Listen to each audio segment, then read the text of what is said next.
Welcome back नाज़रीन। हमारे साथ इस वक्त स्टूडियोज में मौजूद हैं chairman Pakistan agriculture research council doctor Ghulam Mohammad Ali sahab. Sir बहुत शुक्रिया आपने प्रोग्राम के ऊपर टाइम दिया। सबसे पहले तो ये बताइएगा, हम ज़राअत का अगर हम बात करें तो ज़राअत का जो सेक्टर है पाकिस्तान के जीडीपी में बहुत अहम और बहुत बड़ा हिस्सा इसका आता है,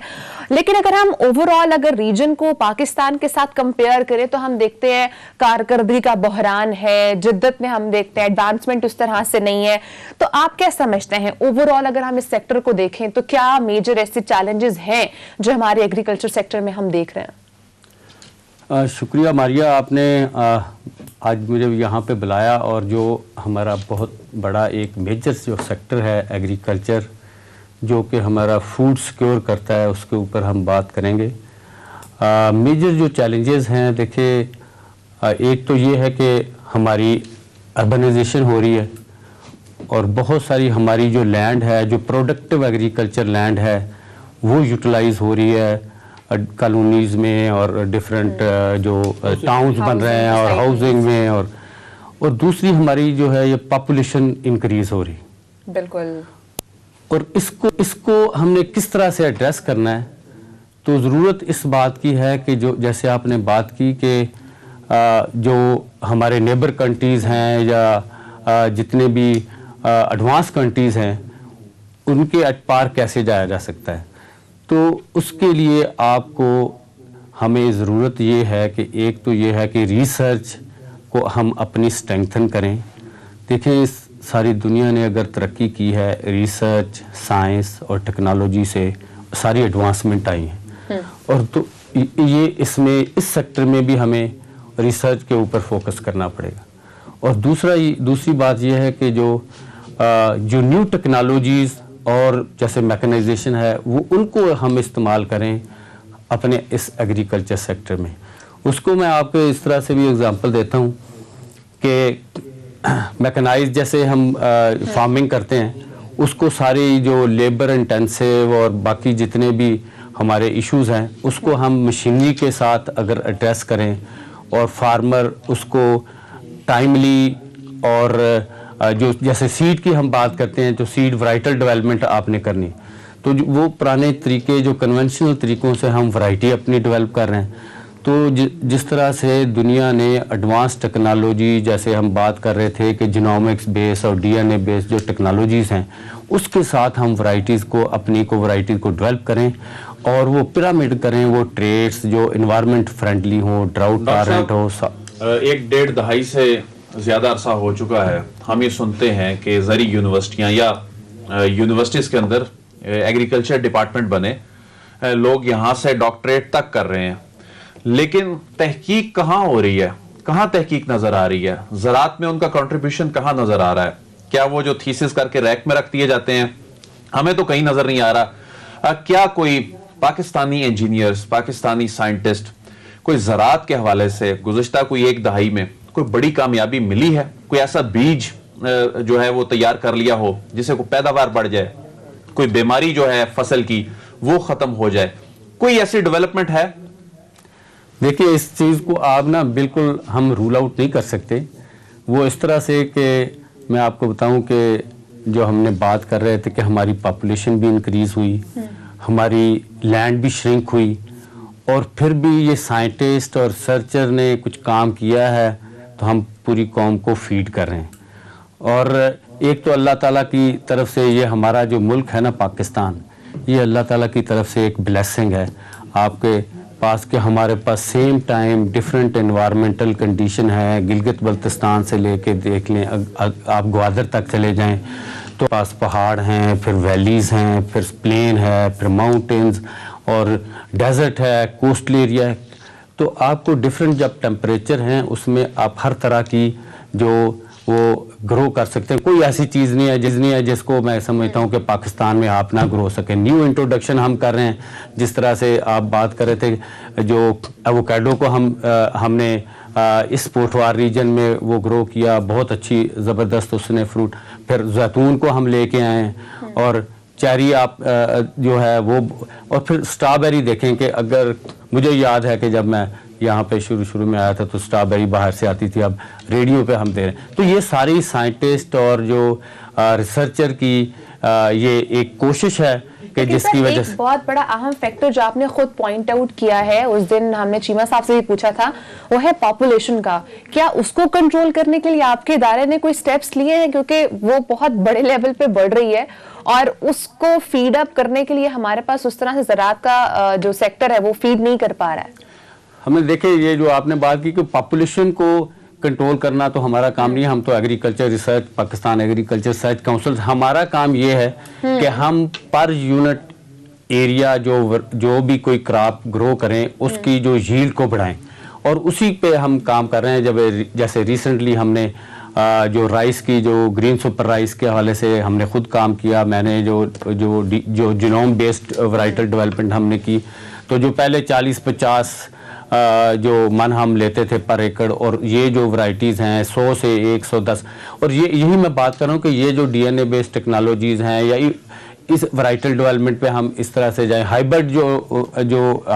ڈیولپمنٹ کے جو ورائٹیز وہ تو تاکہ ہم ییلڈ بڑھا سکیں. اور دوسری بات جو ہے نا میکنائزیشن کی, تو ہر چیز ہم جب بھی ہمیں ضرورت پڑتی ہے وہ یہ کہ باہر سے جاپان سے لے لو, چائنا سے لے لو اور باہر ملکوں, تو ہم ساری چیزوں کو انڈیجنائز کریں. اگر مشینری بنانی ہے تو وہ بھی ہم یہاں پہ بنائیں, ہمارے انجینئر, ہمارے ٹیکنالوجسٹ اس کے اوپر ریسرچ کریں. آپ کے پاس فنڈز ہیں اس حوالے سے اس کو اپ گریڈ کرنے کے لیے؟ جو فنڈز تو دیکھیں یہ تو پرائرٹیز ہے کہ گورنمنٹ اگر جس سیکٹر میں بھی ہمیں ہیلپ کرے, اور دوسرا یہ گورنمنٹ کے اوپر ہی نہیں ہے, ساری کی ساری گورنمنٹ نے, جو ہمارا پرائیویٹ سیکٹر ہے جو وہ اس میں انوالو کرے, جو ہمارے جو سائنٹسٹ یا ٹیکنوکریٹ یا انجینئر جو ہیں وہ ان کا کام ہے کہ انیشیل جو ریسرچ اور اس کے حوالے سے ماڈلنگ, یا آپ نے اگر کوئی مشینری کی طرف جانا ہے یا ہائی ٹیک کی طرف جانا ہے تو, لیکن باقی جو انویسٹمنٹ ہے وہ پرائیویٹ سیکٹر کا کام ہے کہ وہ پرائیویٹ سیکٹر اس میں آئے. ڈاکٹر صاحب, زیتون کی کاشت کے حوالے سے بڑا کام ہو رہا ہے, آپ نے بھی بتایا, کیا ہم اتنے خود کفیل ہو جائیں گے کہ ہمیں یہ جو تیل امپورٹ کرنے کی مد میں اصل جو مہنگائی کا ایک بہت بڑا یعنی ایک جو ویٹیج ہے وہ اس سیکٹر میں ہے کہ ہم باہر سے مہنگا تیل جو ہے وہ منگواتے ہیں, تو ہم کب اس قابل ہوں گے کہ ہماری یہ ڈیپینڈنس چلیں ختم نہ صحیح لیکن بیرونی دنیا پہ کم ہو جائے؟ اب جب ہم ایڈیبل آئل کی بات کرتے ہیں تو جیسے دیکھیں اس میں جو کینولا آئل ہے اور جو سویابین اور سن فلاور آئل, اور اس کے بعد میں زیتون پہ آتا ہوں, تو وہ ہمارا ایڈیبل آئل ہے جو ہم کچن میں یوز کرتے ہیں. اور الحمدللہ اب جو ورائٹیز ہم نے اس میں ہیں وہ 20 سے لے کے 30 من تک جو کینولا کی جو ورائٹیز جو ییلڈ ہے, اور اس کی جو پرائس اس وقت وہ مل رہی ہے وہ 5,000, 6,000, 5,500. تو اب جو فارمر کا دیکھیں, فارمر کی اپنی ایک اکنامکس ہے, فارمر کا اپنا بزنس ہے, جس میں اس کو پروفیٹیبلٹی ہوگی وہی وہ گرو کرے گا. اب وہ ہم نے ورائٹی جو ڈیولپ کی ہیں اس میں فارمر کو پروفیٹیبلٹی ہے اور وہ اس طرح سے آ رہا ہے. جو زیتون کی بات کی تو زیتون کا بھی project Pakistan agriculture research council نے 2012 میں سٹارٹ کیا, اور وہ جیسے میں پہلے بات کی تھی کہ انوائرمنٹل کنڈیشن اتنی اچھی ہیں پاکستان میں کہ پوٹھوار ریجن میں یا کے پی میں, اور دوسرا اسپیشلی جو میں بلوچستان کا ذکر کروں گا کہ بلوچستان کی انوائرمنٹ زیتون کے لیے اتنی جو بیسٹ ہے کہ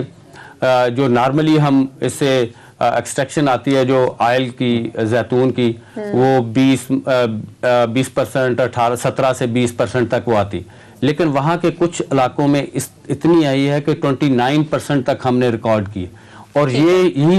ہمارے لیے وہ بلیسنگ اللہ تعالیٰ کی طرف سے کہ وہ انوائرمنٹل کنڈیشن ہمارے پاس وہ ہیں, اور ہم نے اس کو ایکسپلائٹ نہیں کیا, ہم نے اس کو وہ ریسرچ نہیں کی. اور اب جب ہم نے انٹروڈیوس کیا زیتون کو تو زیتون کی بہت زبردست ہم اس کا وہ ییلڈ لے رہے ہیں, اور اس کو ہم جو ایکسپورٹ اگر کرتے ہیں جو oil virgin oil extra virgin oil ہے تو ہم بہت سارا زر مبادلہ ہم کما سکتے ہیں. یہ بتائیے گا کہ اربوں روپے کا بیج جو ہے وہ امپورٹ کیا جاتا ہے, تو اس حوالے سے کیا کر رہی ہے آپ کی کونسل کے بیج یہیں پہ ہم جو ہے وہ تیار کریں, کوالٹی بھی اس کی اچھی ہو اور تاکہ ہمیں جو ہے وہ ہمیں امپورٹ بھی نہ کرنا پڑے؟ دیکھیں اس میں پرائیویٹ سیکٹر کا بھی اتنا ہی رول ہے جتنا پبلک سیکٹر کا رول ہے. ہمارے جو پروونشل ڈپارٹمنٹس ہیں ایگریکلچر کے وہ بھی ورائٹل ڈیولپمنٹ پہ کام کر رہے ہیں, فیڈرل کے بھی کام کر رہے ہیں. جو امپورٹ میں ہم وہ ہے प्राइवेट सेक्टर को भी ये चाहिए कि मैं यही बात आपसे शेयर करना चाहता हूँ कि प्राइवेट सेक्टर भी जो भी उसने रिसर्च करनी है, वो डेवलपमेंट करनी है, वो पाकिस्तान में ही करे, ताकि हमें बाहर से इंपोर्ट वो करने की ज़रूरत ना पड़े। हमें ज़रूरत है ज़्यादा जो सीड प्रोडक्शन के हवाले से, और फिर उसको स्केल पे लेके जाना होता है। जो पब्लिक सेक्टर की अपनी एक लिमिटेशन है, एक वैरायटी डेवलप कर लेता है और पूरे फार्मर तक जी अच्छी किस्म का, जैसे मैं अभी राइस का बताया, अभी हम पोटैटो की, मैं अभी रिसेंटली जो अदरक जो जिंजर पे मैंने खुद काम किया, उसकी वैरायटी हमने इंट्रोड्यूस की, तो वो इसके ऊपर हम बहुत ज़्यादा हमारी, लेकिन स्केल पे जब लेके जाना किसी भी सीड को या वैरायटी की जो हमने डेवलप की है, तो वो फिर प्राइवेट सेक्टर का काम है कि प्राइवेट सेक्टर उसको स्केल पे लेके जाए ताकि फार्मर्स तक वो सीड जो पहुंच सके, जो कि जो हमने जो पब्लिक सेक्टर में जो साइंटिस्ट ने डेवलप किया। तो आपके इदारे ने भी रिसेंटली कोई ऐसी जो कोई प्रोडक्शन, कोई ऐसी क्रिएटिविटी को सामने आई हो जिसमें चावल की प्रोडक्टिविटी जो है वो खासतौर पे हमारा जो बासमती है उसकी दुनिया भर में बड़ी मांग है, इसकी पैदावार बढ़ाने के हवाले से इस तरह की खबरें जो हैं वो कभी कभी सुनने को मिलती हैं। और ऐसी खबरें भी आ रही हैं दिल, sorry to cut you off, कि पाकिस्तानी चावल मेड इन इंडिया के नाम से बाहर बिक रहा है। जी डॉक्टर साहब, ये देखिए, जो हम बात कर रहे हैं तो पाकिस्तानी चावल है ना, बासमती, लेकिन अगर वो हमारे एक्सपोर्टर वो उसको अपने पाकिस्तान के नाम से अगर वो बेचे तो पाकिस्तान का नाम आएगा। अब तो ये जो वहाँ पे एक वो डिफरेंट चीज़ है। दूसरी जो बात आप कर रहे थे राइस के हवाले से, तो राइस की जो मैं पहले भी बात की है, बासमती तो है हमारी जो पूरी दुनिया में उसकी वो बड़ी डिमांड है। उसके साथ जो एक्स्ट्रा लॉन्ग ग्रेन जो हमने राइस डेवलप किया है, वो उसका पर्पज़ ये था कि एक तो हम इंटरनेशनल मार्केट को कैप्चर कर सकें, और दूसरी बात ये थी कि जो पर एकड़ यील्ड जो फार्मर की बढ़े, तो ताकि वो इसमें मैक्सिमम उसको बेनिफिट, जो अभी मैंने बात की कि वो जो राइस अभी हमने डेवलप किया है जीनोम बेस्ड जो डेवलपमेंट वैराइटल डेवलपमेंट, तो उसमें 100 मन से ज़्यादा उसकी यील्ड है। इससे पहले आपने G1 का भी सुना होगा, उसकी भी हमने यील्ड वो बढ़ाई। और साथ साथ अभी पोटैटो का भी मैं आपको साथ बताऊं कि जो हॉलैंड से हम सीड मंगवा रहे हैं बिलियंस का, वो हमने वैराइटल डेवलपमेंट यहाँ पे पाकिस्तान में थ्रू टिश्यू कल्चर वो डेवलप किया है। आप अगर कभी आप विजिट करें हमारे अनेस, तो मैं वहाँ पे आपको दिखाऊं कि हमने अपनी वैराइटीज़ थ्रू टिश्यू कल्चर और एरोपोनिक कंडीशन जो कि वायरस फ्री जो पोटैटो सीड है, वो एरोपोनिक कंडीशन वो जो हमने फैसिलिटी लगाई है, उसमें होपफुली विद इन 3-4 इयर्स हम मैक्सिमम सीड यहाँ पे प्रोड्यूस करेंगे। टाइम खत्म हो गया, आखिरी क्वेश्चन करना चाहूंगी आपसे। पाकिस्तान हर साल 8 से 10 अरब डॉलर की खुराक और इससे जुड़े कुछ आइटम जो है वो दरामद भी करता है। अफसोसनाक पहलू तो ये है कि हम दालें तक भी बैरून मुल्क से मंगवाते हैं। तो इस हवाले से आपका जो इदारा है वो क्या कर रहा है ताकि हमसे कम हम जो हमारी अपने मुल्क की जरूरियात है एटलीस्ट वो तो पूरी कर सके? देखिए, हम जो दालों की आप बात करें तो वो जैसे मूंग की दाल है, मूंग की दाल में हम सेल्फ सफिशिएंट हैं, जो भी हमारी रिक्वायरमेंट है। तो मेनली यही है कि एनवायरमेंटल कंडीशन है कि जो भी एनवायरमेंट के हवाले से हम वैरायटी डेवलप करते हैं और फिर फार्मर भी उसी तरह से इंट्रोड्यूस करता है। और जो इसके साथ में एडिशनल दालों के अलावा एक और मैं बात करना चाहता हूँ कि जिस तरह जो हाई वैल्यू क्रॉप्स हैं हॉर्टिकल्चर में, चलगोजा है, पिस्ता है या पियर है या जो सेब अंगूर, तो वो हमारे पास एक एनवायरनमेंट है वहाँ पे। तो चलगोजा अगर 6000 का है तो फार्मर जो अगर उसने वीट लेनी है तो 1 किलो अगर बेचेगा तो